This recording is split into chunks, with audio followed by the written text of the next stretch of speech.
Hello everyone. आज हम पढ़ेंगे क्विक सैंड कंडीशन के बारे में। तो स्टार्ट करते हैं। Quick sand condition.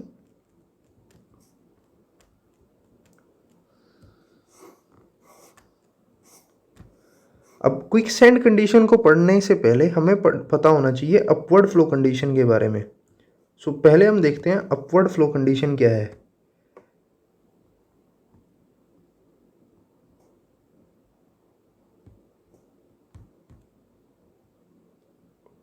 अब अपवर्ड फ्लो कंडीशन को अगर हम देखें तो ये है हमारे पास कोई एक सोयल मास जो सेचुरेटेड है, सबमर्ज्ड है एक तरह से। ये हमारा सोयल है, ये ए पॉइंट है, ये बी पॉइंट है, और इधर से ये फ्लो हो रहा है, इसमें अपवर्ड फ्लो हो रहा है एक तरह से। तो अपवर्ड फ्लो हो रहा है तो यानी कि क्या होगा कि बॉटम यानी कि बी पॉइंट जो है उसका हेड ज़्यादा होगा as compare to A point, तभी फ्लो हो रहा होगा। तो इसका हेड कुछ कम होगा। तो अब हम देखते हैं कोई सी पॉइंट। अब हम क्या फाइंड करेंगे, इफेक्टिव स्ट्रेस फाइंड करते हैं सी पॉइंट पर। तो sigma dash at point C क्या होगा। अगर हम देखें तो सबमर्ज्ड कंडीशन है, ये लेट से ये डिस्टेंस क्या है, जेड है। तो हम कहेंगे कि जेड गामा सबमर्ज्ड। अब ये क्योंकि फ्लो हो रहा है, अपवर्ड फ्लो हो रहा है, तो इसमें सीपेज प्रेशर भी कंसिडर किया जाएगा। तो सीपेज प्रेशर लेट से जो हेड लॉस है सी और हमारे इस पॉइंट के बीच में, ये हेड लॉस मान लो एच है। तो जो सीपेज प्रेशर होगा वो क्या होगा, एच इंटू गामा डब्ल्यू। अब ये जो एच है इसको हम ऐसे भी लिख सकते हैं कि I is equal to H by Z. तो यानी कि हमारा एच क्या हो गया, आई इंटू जेड। तो उसको हम यहाँ डाल देंगे। तो sigma dash C is equal to Z gamma dash minus I into Z gamma W. अब अगर हम देखें तो ये है क्या, इसको अगर हम लिखें तो ये है हमारा effective stress at C is equal to submerged weight of soil minus क्या है हमारा सीपेज प्रेशर। अब ये माइनस क्यों आया, क्योंकि अपवर्ड फ्लो कंडीशन थी, नीचे का प्रेशर ज़्यादा था ऊपर का प्रेशर कम था, तो इसलिए यहाँ पर हमारा क्या आया, माइनस आया। अब एक ऐसी कंडीशन आएगी, कोई एक ऐसा पॉइंट आएगा जहाँ पर ये इक्वल हो जाएंगे और इफेक्टिव स्ट्रेस हमारा ज़ीरो हो जाएगा। तो वो जो कंडीशन है वही हमारी क्या है, क्विक सैंड कंडीशन है। अब ये होती किस में है, सिर्फ अपवर्ड फ्लो कंडीशन में ही होती है, क्योंकि यहीं हमारा क्या है, नेगेटिव सीपेज प्रेशर होता है। तो अब यही है कि इफेक्टिव स्ट्रेस क्या हो जाएगा, किसी पॉइंट सी, हम वो सी पॉइंट ही कंसिडर कर रहे हैं। तो effective stress at point C is zero let's say, ये किसकी है, क्विक सैंड कंडीशन की बात हो रही है। तो होगा क्या कि सबमर्ज्ड वेट जो होगा, submerged weight is equal of soil is equal to seepage pressure. तो ये जो कंडीशन है जिस पर ये इक्वल हो रहा है और जिसके रिजल्ट से क्या हो रहा है, हमारा इफेक्टिव स्ट्रेस ज़ीरो हो रहा है, उसको हम बोल देते हैं क्विक सैंड कंडीशन। तो अगर हम डेफिनेशन लिखें तो डेफिनेशन इसकी कुछ ये होगी कि in upward flow condition, in upward flow condition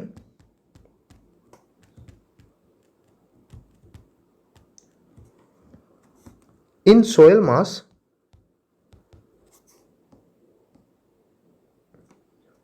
seepage pressure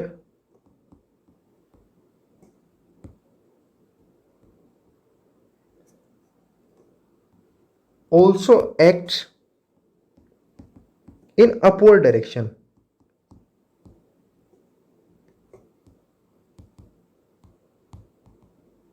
Hence effective stress क्या हो जाता है, रिड्यूस हो जाता है। इफेक्टिव स्ट्रेस इज रिड्यूस्ड, क्योंकि नेगेटिव आ रहा है वो। अब उस वजह से क्या हुआ कि इफ, अब एक कंडीशन है कोई कि if seepage pressure equals the submerged weight of soil,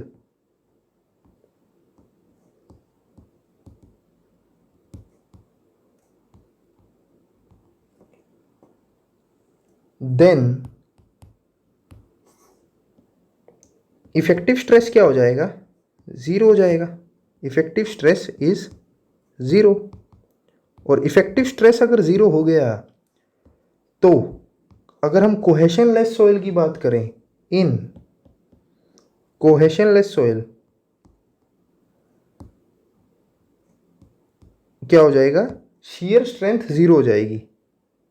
अब ये शियर स्ट्रेंथ ज़ीरो क्यों हो रही है उसको हम देखेंगे अभी।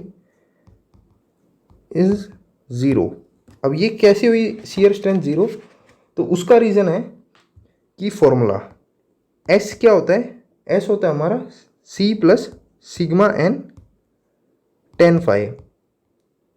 अब अगर हम ध्यान से देखें तो कोहेशनलेस में क्या होता है, सी तो ज़ीरो होता है, और हमने क्या किया कि हमने इस सिग्मा एन यानी कि इफेक्टिव स्ट्रेस को ज़ीरो कर दिया, तो उस वजह से क्या हुआ कि ये एस क्या हो गया हमारा, ज़ीरो हो गया। किसमें, कोहेशनलेस सॉइल में। तो उस वजह से क्या हुआ, शियर स्ट्रेंथ हमारी ज़ीरो आई। तो अब अगर शियर स्ट्रेंथ ज़ीरो आ गई तो क्या होगा, then that soil will have tendency to flow with water। तो एक तरह से पाइपिंग डिफेक्ट आ जाएगा, वो पानी के साथ फ्लो हो जाएगी। तो इसी फिनोमिना को हम बोलते हैं, so this phenomena in which soil particle leaves the soil mass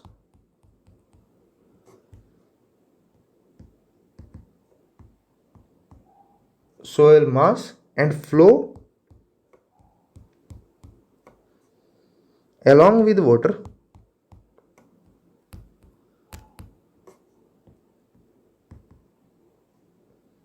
is termed as quick sand condition. तो इसी को हम बोल देते हैं क्विक सैंड कंडीशन। सीधा सिंपल हिसाब है कि जब सीपेज प्रेशर हमारा क्या हो जाता है, बराबर हो जाता है submerged weight of sand soil के, तो उस कंडीशन पे क्या होता है, हमारा इफेक्टिव स्ट्रेस ज़ीरो हो जाता है। और जो कोहेशनलेस सोयल होती है उसमें शियर स्ट्रेंथ ज़ीरो हो जाती है, क्योंकि S is equal to sigma N tan phi होता है। तो सिग्मा एन ज़ीरो हो गया तो एस ज़ीरो हो गया, एस ज़ीरो हो गया तो यानी कि अब सोयल पानी के साथ ही फ्लो कर जाती है, उसमें शियर स्ट्रेंथ होती ही नहीं कोई। तो पानी के साथ फ्लो कर गई तो वही कंडीशन हमारी क्या है, क्विक सैंड कंडीशन है। अब हम देखते हैं आगे। अब इन क्विक सैंड कंडीशन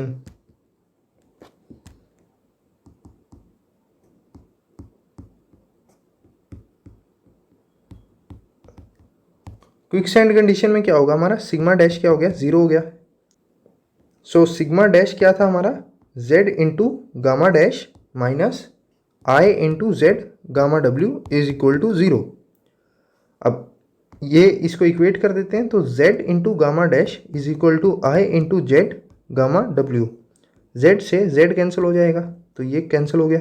हमारे पास क्या रहा, i is equal to gamma dash divided by gamma W. तो ये रिजल्ट आया हमारे पास। अब ये क्या है, i जो है ये हमारा क्या हो गया, एक तरह से क्रिटिकल हो गया। अब इधर अगर हम देखें गामा डैश, तो हमने पहले पढ़ा है कि गामा डैश को हम ये भी लिख सकते हैं g minus one divided by one plus E into gamma W. अब इसको यहाँ पुट कर देंगे, तो पुट करेंगे अगर हम, तो i is equal to gamma dash by gamma W, and gamma dash हमारा क्या है, g minus one one plus E gamma W and divided by gamma W. तो ये तो कैंसिल ही हो गया। तो यानी कि हमारे पास क्या आया, i is equal to G minus one divided by one plus E, ये आ गया। यानी कि जब हमारा आई की वैल्यू इतनी होगी तब हमारा सिग्मा डैश ज़ीरो होगा।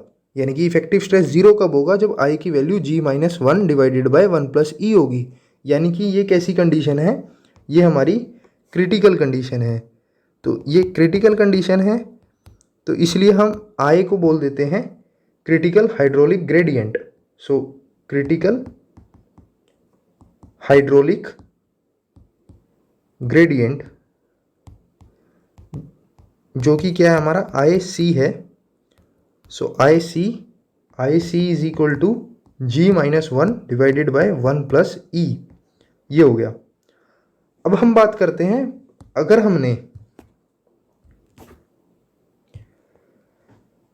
हमने पाइपिंग से बचाना है। अब ये पाइपिंग क्या है?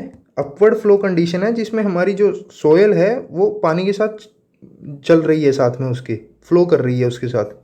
तो अगर हमने पाइपिंग कंडीशन से बचाना है तो हम फैक्टर ऑफ सेफ्टी लेकर आते हैं। और वो फैक्टर ऑफ सेफ्टी क्या होगा?